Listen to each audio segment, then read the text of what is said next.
Hello guys, நம்ம பார்க்க போகிறது டெத் நோட் சீசன் 1 எபிசோட் 7. இந்த எபிசோட் வேற லெவலில் இருக்கும். இதுக்கு முன்னாடி எபிசோட் பார்க்கலாம், இப்போ பார்த்து வந்தீங்க. அப்போ உங்களுக்கு ஒரு கண்டினியூட்டி கிடைக்கும். வாங்க வீடியோக்குள்ளே போகலாம். ஸ்டார்டிங்கில் அந்த ஃபியான்சி ஹீரோ நடந்து போகிற மாதிரி காட்டுறாங்க. எல்லாத்துக்குமே ஒரு டவுட் இருக்குது, எபிசோட எண்டிங்கில் ஹீரோ தான் கிளம்பிட்டார்ல, பட் எப்படி இப்போ ஹீரோ அந்த பொண்ணு கூட வராருன்னு. ஹீரோ கிளம்பிலாம் போயிருக்க மாட்டார். ஹீரோ ஜஸ்ட் ரோடை கிராஸ் பண்ணியிருப்பாரு. அதுவும் கொஞ்சம் முன்னாடி இருந்தே கிராஸ் பண்ணியிருப்பாரு. அந்த பொண்ணு கொஞ்சம் பின்னாடி வந்திருப்பாங்க. பார்த்தா நிறைய பேருக்கு அந்த டவுட் இருந்தலாம். எனக்கே அந்த டவுட் இருந்துச்சு. ஓகே, கதைக்கு போகலாம். ஹீரோ அந்த லேடி கிட்ட என்னோட இன்டெலிஜென்ஸ் உங்களோட டிடெக்டிவ் ஸ்கில்ஸ் இருந்தால் கண்டிப்பாக நம்மளால பல விஷயத்தை கண்டுபிடிக்க முடியும். ஸோ உங்களுக்கு தெரிஞ்சு இன்னும் கொஞ்சம் விஷயத்தில் சொல்லுங்க அப்படின்னு சொல்லி கேட்கறாரு. சொல்லிட்டு அவர் இது நம்ம நோட்டில் எழுதி வைக்கலாம் அப்படின்ட்டு டெத் நோட்டோட பேப்பர் எடுத்து எழுத போவார். ஹீரோ அந்த பொண்ணு சொல்றதெல்லாம் எழுதுற மாதிரி ஒரு ஆக்டிங்கை போட்டு அவங்களோட பேர் எழுதி அவங்கள மர்கே சலா பண்ணலான்னு பார்க்குறாரு. அவர் அவங்களுக்கு கொஞ்சம் ஒரு வித்தியாசமான மரணத்தை தரலான்னு பார்க்குறாரு. பட் ஆனால் அவங்களுக்கு எதுவுமே இருக்காது. ஹீரோ டெத் நோட்ல பேரை கரெக்டாக தான் எழுதிருக்கான். அப்படியே அவங்க சாகலன்னு யோசிச்சுட்டு மேட்ரு அப்படியா, அவங்க பேரை என்கிட்ட சொல்லும் போது ரியூக்கு சிரிச்சுது, அப்பனா அவங்க தப்பான பேரை சொல்லியிருக்காங்க என்கிட்ட அப்படின்னு நினைக்கிறாரு. கரெக்டாகவும் கெஸ் பண்ணிடுறாரு. ஹீரோ கிட்ட ரியூ என்னப்பா லைட்டு உங்ககிட்டயே பொய்யான பேரை சொல்லிட்டா இனிமேல் நீ என்ன பண்ண போற, என் ஐக்கு இது வேணுமா அப்படின்னு கேட்குது. ஹீரோ அவங்க அப்பா இருக்க டீம்லாம் காட்டுறாங்க. இவங்க எல்லாம் டாஸ்க் ஃபோர்ஸ்னு சொல்லுவாங்க. ஏன்னா இம்பார்ட்டன்டான கேஸ் எடுத்து நடத்துறதுனால உங்க எல்லாத்தையும் ஒரு முக்கியமான விஷயத்தை காட்ட போற அப்படின்னு சொல்றாரு. அப்ப ஹீரோ அந்த பொண்ணு ஃபார்வர்ட் நடந்து போயிட்டு இருப்பாங்க. ஹீரோ கண்டுபிடிச்சாரு அந்த ஃபியான்சி அதாங்க அந்த FBI ஏஜென்ட். அவரோட ஐடென்டி கார்டை ஹீரோட்ட காட்டினதுனால தான் செத்துட்டாருங்க. அந்த பொண்ணு கண்டுபிடிச்சு யார்கிட்டயுமே அவங்க நேமை பத்தி சொல்லாம இருக்காங்க. சரி இப்போ என்ன பண்ணலாம், என்ன பண்ணி இவங்க நேமை கண்டுபிடிக்கல அப்படின்னு ஹீரோ யோசிச்சுட்டு இருக்காரு. அப்பதான் ரியூக்கு மறுபடியும் நான் உங்ககிட்ட கேட்கிறேன், என் ஐ உனக்கு வேணுமா வேணாமா அப்படின்னு சொல்லி கேக்குது. அப்படியே டாஸ்க் ஃபோர்ஸ்ட்ட காட்டுறாங்க. எல்லோட பட்லர் வந்திருக்காரு. இவர் பேர் வட்டாரி. இவர் வேற யாரு மேலே எப்பயுமே கோட் சூட் போட்டுட்டு எல்லோட லேப்டாப் வச்சுட்டு சுத்திடுவார்ல, அவர் தான் இவரை எல்லு தான் ஃபோன் பண்ணி வர சொல்லியிருப்பாரு. அவர் எல்லாத்துக்குமே ஒரு ஃபேக் நேம் இருக்கு, ஒரு ஃபேக் ஐடென்டி கார்டு கொடுக்குறாரு. ரியூக்கு ஹீரோ கிட்ட என் கண்ணை மட்டும் கொடுத்தா ஈஸியாக பேரை கண்டுபிடிச்சிடலாம், நீ மாட்டிக்கவே மாட்டேன், இந்த விஷயம் நமக்குள்ளேயே முடிஞ்சிடும் அப்படின்னு சொல்லிட்டு இருக்கு. ஹீரோ எங்க அப்பா ஃபோன் பண்ண நான் ஃபோனை தரேன் அப்படின்னு சொல்லியிருப்பாரு. முன்னாடி எபிசோட்ஸ்ல அதை நான் சொல்லலை. அவரோட பேக்கெட்டுக்குள்ள கை விட்டு அவரோட ஃபோனை சுவிச் ஆஃப் பண்ணிடுவாரு. ஐயோ இப்படியே நடந்துட்டு போயிட்டு இருந்தா போலீஸ் ஹெட் குவார்ட்டர்ஸ் வந்துருந்தா அங்கே போய் யார்ட்டையாவது சொன்னா என் கதை முடிஞ்சது அப்படின்னு சொல்லி யோசிச்சுட்டு இருந்திருப்பாரு. டாஸ்க் ஃபோர்ஸ்ல இருக்க எல்லாத்துக்குமே எல்லோ ஒரு ஐடென்டி கார்டு தந்திருப்பார்ல, அதில் எல்லாத்தோட நேம் மாறிக்கலாம். எதுக்கு எங்கள் நேம்லாம் மாற்றி கொடுத்துருக்கீங்க அப்படின்னு கேட்குறாரு. அதுக்கு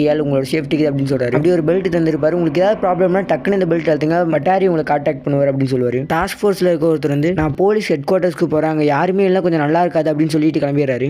ஹீரோ இப்படியே போனால் வேலைக்கு ஆகாது அப்படின்னு சொல்லிட்டு அந்த பொண்ணை நிறுத்தி வச்சு நானும் டாஸ்க் ஃபோர்ஸில் ஒருத்தன் தான், நானும் மறைமுகமாக கீராவுக்கு எதிராக வேலை செஞ்சுட்டு தான் இருக்கேன், எல்லு கூட சேர்ந்து வேலை செய்யணும், எல்லோட 2-3 சீக்கிரட்ஸை போட்டு உடைக்க அந்த பொண்ணுக்கே ஆச்சரியம், ஒரு நிஜமே எல்லு கூட தான் வேலை செஞ்சுட்டு இருக்காருன்னு. அந்த பொண்ணுமே ஹீரோ நம்பிடுறாங்க. அந்த லேடி ஹீரோ கிட்ட நான் ஒரு ஃபார்மர் FBI தான், கல்யாணத்தினால வேலையை ரிசைன் பண்ணிட்டு வந்துட்டேன், நான் எல்லு கூட வேலை செஞ்சிருக்கேன், என் பேரை சொன்னா என்னை பேச விடுவார் அப்படின்னு சொன்னோன்னே ஹீரோக்கு மனசே இருக்காது. ஹீரோ எனக்கு இன்னும் பெருசாக தெரியல, உங்களை பார்த்தாவே தெரியுது நீங்க ஒரு FBI தான் இருக்கணும், ஒரு இன்வெஸ்டிகேட்டராக தான் இருக்கணும்னு பேசி முடிச்சு அந்த பொண்ணு முன்னாடி நடந்து போகும்போது நம்ம ஹீரோக்கெல்லாம் பயங்கர நர்வஸ் ஆகி என்ன பண்ணுறதுன்னு தெரியாம முன்னாடி போய் அந்த பொண்ணை வழி மறைச்சு மறுபடியும் ஒரு நெகோசியேஷன் திறமையை காட்டுறாரு. எப்படியோ பேசி அந்த பொண்ணை முழுசா நம்ப வச்சு நான் வேணா உங்களுக்கு எல் கூட சேர்ந்து வேலை செய்யறதுக்கு ஒரு வாய்ப்பு வாங்கி தரேன், உங்களுடைய ஃபியான்சியை கொண்டு அந்த ஹீரோ உங்களால ரிவெஞ்ச் வாங்க முடியும், என்னை நம்புறீங்க அப்படின்னு சொல்லி ஹீரோ பயங்கரமா பேசுறாரு. அந்த பொண்ணு ஹீரோட பேச நம்பிடுறாங்க. உங்களுடைய உண்மையான ஐடென்டிஃபிகேஷன் கார்டை தாங்க, அப்பதான் இதை நான் எல்கிட்ட காட்டி அவங்க கூட சேர்ந்து வேலை செய்யற மாதிரி பண்ண முடியும் அப்படின்னு சொல்றாரு. அப்படி டாஸ்க் ஃபோர்ஸ் இந்த ஆஃபீஸர் நடந்து போற மாதிரி காட்டுறாங்க. உங்களுக்கு விருப்பம் இல்லைன்னா விட்டுங்க, நான் உங்களுக்கு கம்பல்லாம் பண்ண மாட்டேன், ஜஸ்ட் உங்கள்கிட்ட இது கேட்கணும்னு தோணுச்சு, ஏன்னா உங்களுக்கு ரிவெஞ்ச் வேற தரணும்ல, ஹீரோ உங்களோட ஒரு முக்கியமான விஷயத்தை அழிச்சிட்டாங்க அப்படின்னு சொல்ல அந்த லேடியும் நம்ம ஹீரோவை நம்பி ஹீரோ நீங்க நம்புறீங்க அப்படின்னு கேட்க அந்த பொண்ணு நான் உங்களை நம்புறேன் அப்படின்னு சொல்லிடுறா. இதை பார்க்க ரியூக்கு ஒரு பயங்கரமான சிரிப்பு.